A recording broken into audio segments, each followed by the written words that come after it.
Welcome to our channel. Today we how to activate Discover It card using the app. Quick tutorial step by step clearly.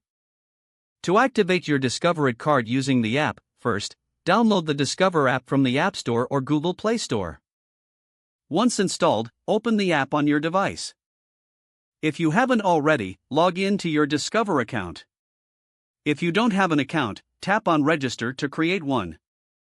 After logging in, locate the option for card activation.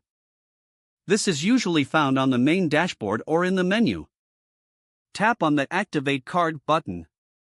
Next, enter your card details as prompted. This includes your card number, expiration date, and security code.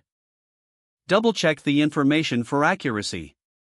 Once confirmed, tap on the Activate button. Wait a moment for the activation process to complete. You should see a confirmation message indicating your card is activated.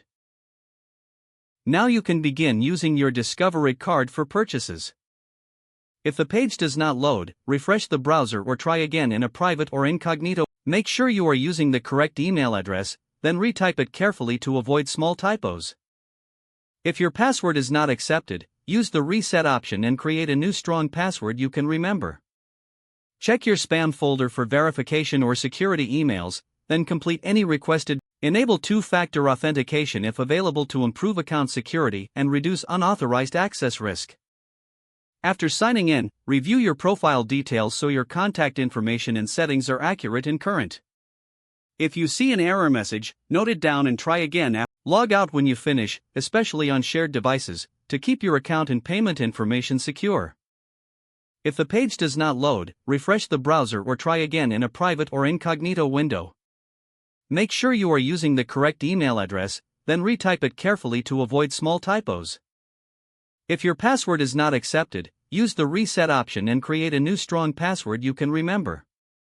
Check your spam folder for verification or security emails, then complete any requested confirmation steps. Enable two-factor authentication if available to improve account security and reduce unauthorized access risk. After signing in, review your profile details so your contact information and settings are accurate and current. Don't forget to like this video and subscribe to our channel for more step-by-step tech guides.